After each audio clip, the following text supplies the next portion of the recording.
Hello, everyone.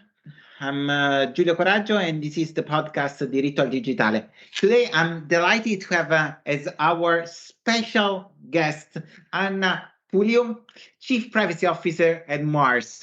Anna, welcome, and thank you very much for being our special guest. Thank you very much, Giulio. Thank you very much for this very warm welcome and for hosting me. So, Anna, I know that you speak a perfect Italian. We were discussing before in Italian, and honestly, I couldn't even feel your foreign accent, but we will speak today in English. You speak so many languages because you had so many amazing roles. Can you just give us a bite of your career, of the different roles, so how you tackle different roles and how they were different also in the way you had to tackle them, and also always within the privacy world that in the last 20 years has been evolving so much. Yes, of course. So I started my a little bit over 25-year career in banking litigation initially and spent many years in the financial sector, ultimately moving on to senior roles in the wider compliance field first. So it was the National Bank of Greece, then the Bank of New York Mellon, and then Euroclear Bank, which was actually a spin-off of JP Morgan, in the legal division. And then at First Data, now Fiserv, which is a major payment and electronic payments actually player, as the international compliance lawyer. Now, naturally, data protection started being a sector of its own within compliance, but very dynamic and very rapidly evolving. Perhaps a determining factor was that I had a truly international profile with studies and a career in multiple countries and knowledge of the compliance universe in a highly regulated sector, the banking sector. Plus, I spoke multiple languages. So that made me, in a way, a desired profile for many large organizations with a global presence, even beyond the financial world, for privacy roles. So then after my role in the wider compliance, including privacy at First Data, there came privacy leading roles at General Electric, the largest conglomerate at that point in time, and Chanel as well followed. And many more corporations in the meantime had made me offers actually in the past years. The financial sector was highly regulated and compliance obligations are de facto taken very seriously. So outside this world, it's different, and one has to check the compliance and accountability culture. So attitudes can vary significantly, and if I were to give an advice to younger lawyers, is to do a background check via network, especially on the caliber and the strength of the general counsel and the chief compliance officer of an organization, that are the ones that set the tone on adherence to the laws. Now, after that point, I joined Deloitte. So this time it was in the services part of privacy, as you know so well yourself, and no longer in-house. It is a nice experience to be a partner there because you get to work for multiple players in the private and public sector to see different approaches, governance structures, tools, etc., and also get exposed to cybersecurity work.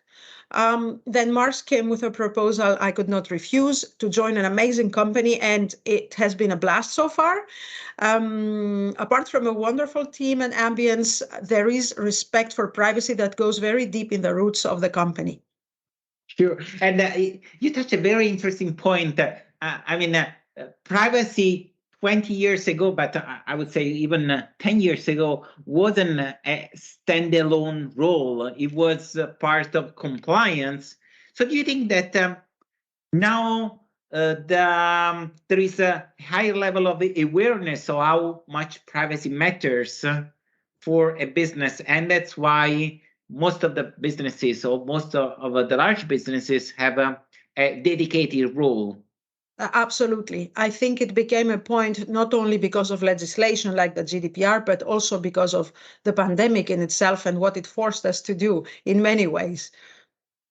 Yeah, and now, yeah, you went through different industries, but now, let's say between brackets, you are in a traditional industry. Can you just nail down what are the types of privacy issues that you need to face in a global business? Because your role is global, and I guess you need to deal with so many different legislations that sometimes are even inconsistent. So the answer for a country doesn't fit the other country, and so on.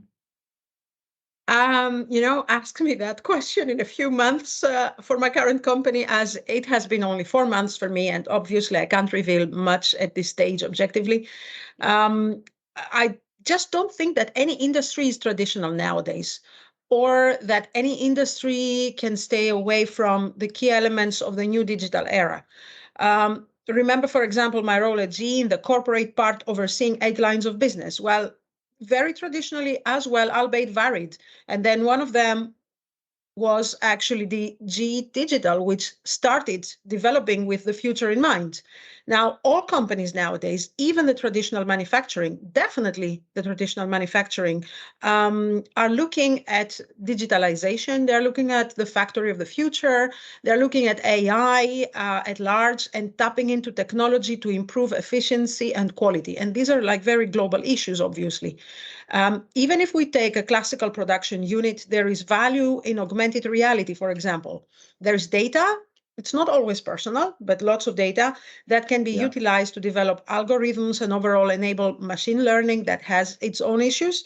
But besides all the above, a very simple example, the pandemic showed us that technology is key. So we all very abruptly move on to Zooms and Teams, like we do right now, podcasts, remote working. So vulnerabilities soon started showing up. And that's very much a global issue too. So it also showed the value of privacy laws and a very good understanding of privacy laws, of what the GDPR tried to achieve and how important it is having done your privacy homework well. Yeah, absolutely. Now let's look at the future. During these days, we heard a lot about the cybersecurity threats that normally come during the holiday period, and I think the hottest topic of the last couple of months is artificial intelligence, the generative artificial intelligence. From the perspective of a global privacy officer, what do you think the main challenges of privacy compliance are for the coming months?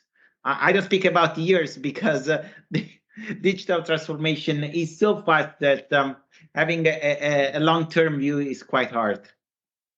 Indeed. And as I have mentioned already, the digital era and how the pandemic almost violently made us move on to clouds and digital spaces outside the traditional physical office in our day-to-day lives, we started realizing the value of privacy.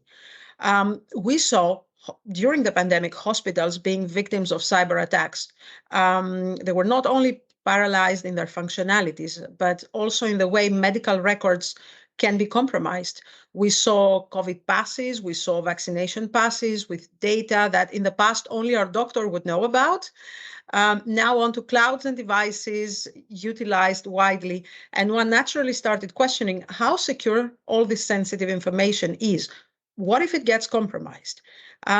Idem with our work meetings over a video conference facility. For those of us with global roles in large organizations, this was not new, but in some work environments, it is a novelty. And now sensitive conversations should be secure everywhere. So cybersecurity is by now key, and the privacy experts should have a very good understanding of it, especially as cyber criminals are getting very sophisticated. So we need to be a step ahead in many ways. Now, regarding artificial intelligence, which is the new thing, things are moving even more quickly, and so does artificial intelligence legislation around the world. We've seen several initiatives by now. Some people even say we reached singularity with AI being more powerful than human intelligence, based on vast amounts of existing data the AI brain that has actually all this data and has definitely more experiences to draw from, may be beating the capacity of the human mind in some areas. Privacy lawyers were naturally involved as they are tech savvy, but also they are familiar with digital ethics and AI ethics. In many companies, artificial intelligence governance is entrusted to the chief privacy officer and to privacy professionals at large. Already in the GDPR, as you know, there were clauses for automated decision-making and profiling, and some limitations were set. So we'll see more of that debate coming up in the next years, and I just find that fascinating. Absolutely. I mean, this short conversation was great, Anna. I thank you so much for your time, and I look forward to speaking to you in the next future, because I'm sure there will be lots to discuss about. Privacy is changing the world. Data are changing the world, and there will be lots to cover. Thank you I for will your be glad, and next time I promise we will do it in Italian. Absolutely. Thank Grazie. you.